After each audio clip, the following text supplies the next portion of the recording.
Hello students, നമ്മളിങ്ങനെ പഠിച്ചപ്പോ നമ്മള് 7ാമത്തെ unit എത്തി അല്ലെ. അപ്പൊ എല്ലാവരും പഠിക്കുന്നുണ്ടല്ലോ, എല്ലാവരും ക്ലാസ് കേട്ട് ജസ്റ്റ് ഇങ്ങനെ പോവുകയാണോ? 7ാമത്തെ യൂണിറ്റ് എത്തിട്ടോ. ഇനി നമുക്ക് എന്താണ് കുറച്ചും കൂടി നമ്മൾ അങ്ങോട്ട് പോകുന്നതിനനുസരിച്ച് നമുക്ക് ടഫ് ആയിട്ടുള്ള കാര്യങ്ങളാണ് പഠിച്ചു വരുന്നത്. ഓക്കെ, അപ്പൊ നിങ്ങൾ എന്ത് ചെയ്യാ? എല്ലാരും കൃത്യമായിട്ട് പഠിക്കുന്നുണ്ടോ? അല്ലാതെ ജസ്റ്റ് ഇങ്ങനെ ക്ലാസ് കേട്ട് പോവുകയാണോ? ഞാൻ എടുക്കുന്ന ക്ലാസ്സിന്റെ നോട്ട്സ് നിങ്ങൾ എന്ത് ചെയ്യാ? നിങ്ങളുടെ ബുക്ക് നോക്കി, നിങ്ങൾക്ക് എല്ലാവർക്കും ബുക്ക് പ്രൊവൈഡ് ചെയ്തിട്ടുണ്ട് അല്ലെ. അപ്പൊ ആ ബുക്ക് നോക്കി എന്ത് ചെയ്യാ? ഞാൻ പറയുന്ന കാര്യങ്ങൾ കൂടി ഒന്ന് എന്ത് ചെയ്യാ? പഠിക്കുക. നിങ്ങൾക്ക് എക്സാം ആവാറായിട്ടുണ്ട്. അപ്പൊ അതിന്റെ മുന്നേ എല്ലാം കൂടി ഒന്നിച്ച് വെക്കാതെ നിങ്ങൾ എന്ത് ചെയ്യാ? നിങ്ങൾക്ക് പഠിക്കാനുള്ള കാര്യങ്ങൾ മെല്ലെ ഒരു ദിവസം ഇത്ര എന്നുള്ള രീതിയിൽ പഠിച്ചെടുക്കുക.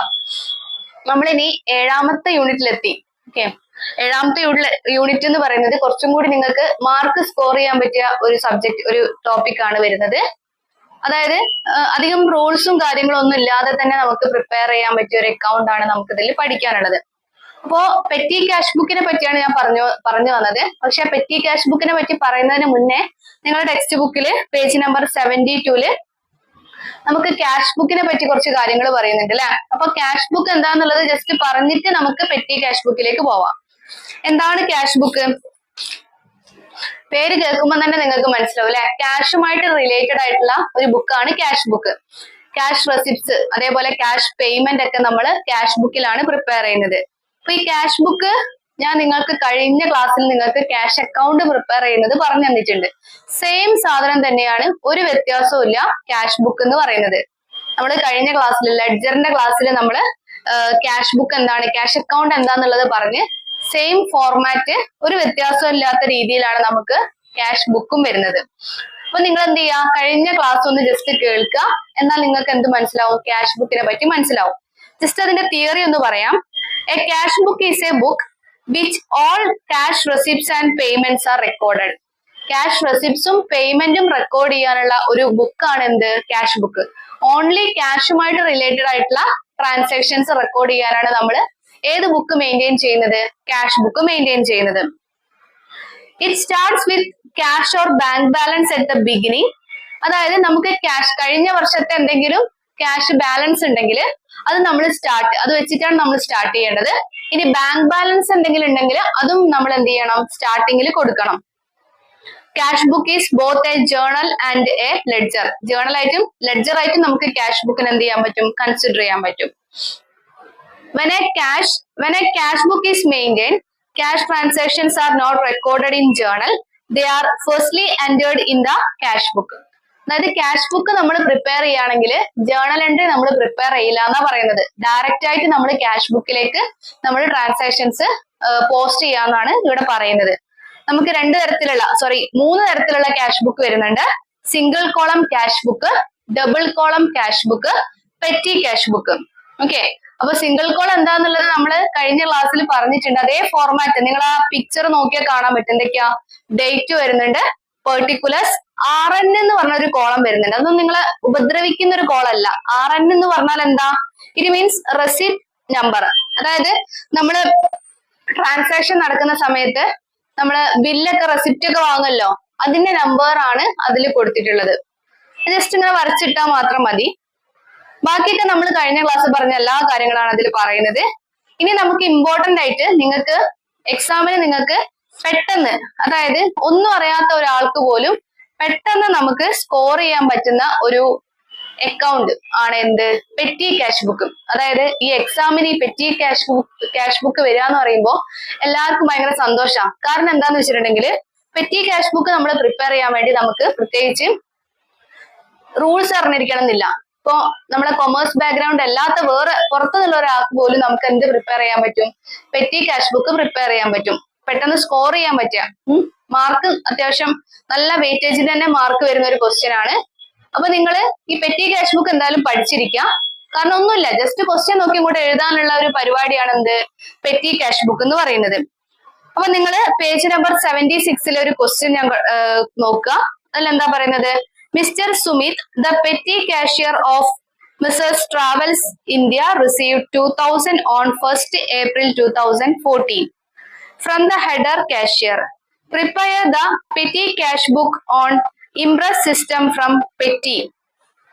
അതായത് പെറ്റി ക്യാഷ് ബുക്ക് എന്ന് പറയുമ്പോൾ ചില ആൾക്കാർക്ക് എന്താണ് ഈ പെറ്റി വെറ്റി എന്ന് വിചാരിക്കും അല്ലെ. പെറ്റി ക്യാഷ് ബുക്ക് എന്ന് പറഞ്ഞാൽ എന്താണ്?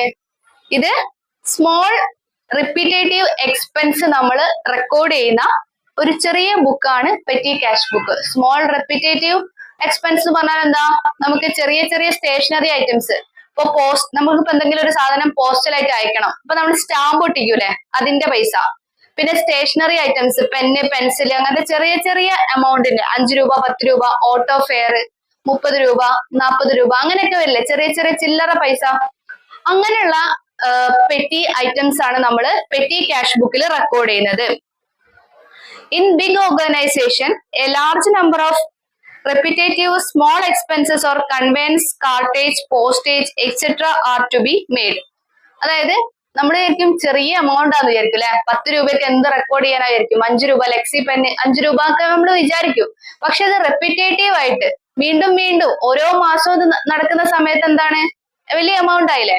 അതുകൊണ്ടാണ് നമ്മൾ പെറ്റി ക്യാഷ് ബുക്ക് നമ്മൾ മെയിൻറ്റെയിൻ ചെയ്യണം എന്ന് പറയുന്നത്. പെറ്റി ക്യാഷ് ബുക്കിന്റെ ഫോർമാറ്റ് ആണ് ഇവിടെ കൊടുത്തിട്ടുള്ളത്. ആദ്യം തന്നെ നമ്മുടെ ക്വസ്റ്റ്യന്റെ അകത്ത് നമുക്കൊരു എമൗണ്ട് റിസീവ്ഡ് എന്ന് പറഞ്ഞിട്ടൊരു എമൗണ്ട് തരും. അതാണ് ഇവിടെ എഴുതേണ്ടത്. Date, particulars, voucher number, amount paid. ഇനി ഓരോ പെറ്റി എക്സ്പെൻസസ് ആണ് ഇവിടെ വരുന്നത്. എന്തൊക്കെയാ?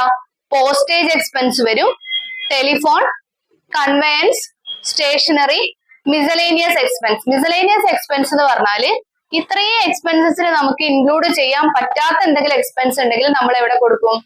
മിസലേനിയസ് എക്സ്പെൻസിൽ കൊടുക്കും. ആ ട്രാൻസാക്ഷൻ 76 പേജ് നമ്പർ 76 ഒന്ന് എടുക്കുക. അതിലൊരു ക്വസ്റ്റ്യൻ കൊടുത്തിട്ടുണ്ട് അല്ലെ. എന്താണ്? ഞാൻ പറഞ്ഞു. അപ്പോ എത്രയാണ് എമൗണ്ട് റിസീവ്ഡ് ആ ക്വസ്റ്റ്യനിൽ പറഞ്ഞിട്ടുള്ളത്? 2000 ആണ് എമൗണ്ട് റിസീവ് ചെയ്തിട്ടുള്ളത്. അപ്പൊ നമ്മൾ എന്ത് ചെയ്യണം?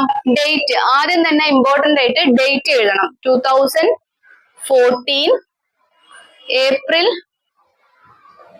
2 ട്രാൻസാക്ഷൻ നടക്കുന്നത്.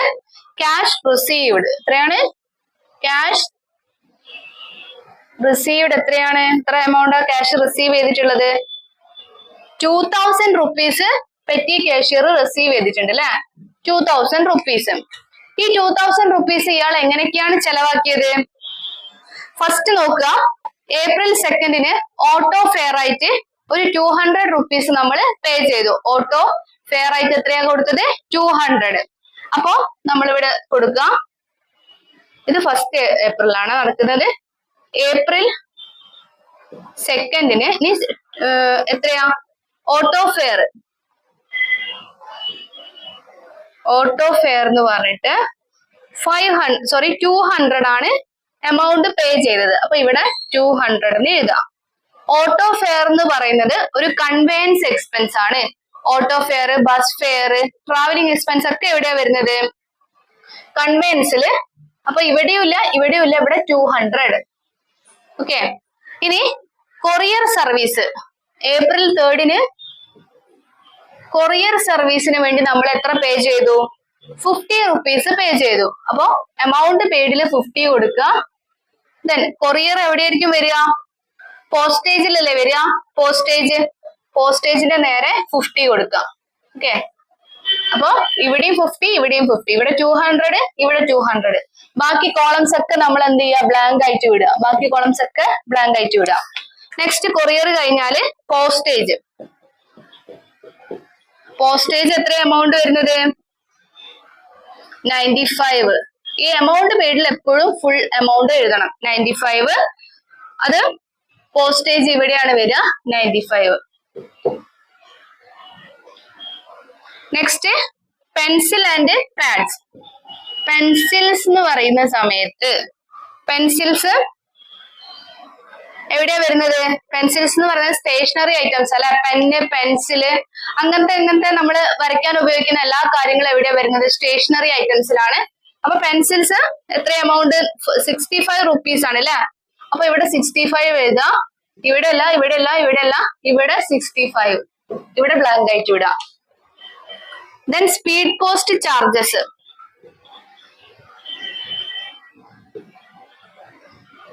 സ്പീഡ് പോസ്റ്റ് ചാർജസ് എന്ന് പറഞ്ഞിട്ട് ഒരു 40 റുപ്പീസിന് വരുന്നുണ്ട്. പോസ്റ്റേജിലാണ് അത് കൊടുക്കേണ്ടത്. 40. പിന്നെയോ സ്പീഡ് പോസ്റ്റ് ചാർജസ് 2 തവണ വരുന്നുണ്ട് അല്ലെ, അത് 2 തവണ റെക്കോർഡ് ചെയ്യുക. അതേപോലെ ഇനി ടാക്സി ഫെയർ, ടാക്സി നമ്മള് എന്തോ ഓഫീസ് ആവശ്യത്തിന് വേണ്ടി ടാക്സി ഫെയർ വന്നിട്ടുണ്ട്. 295 ആണ് വരുന്നത്.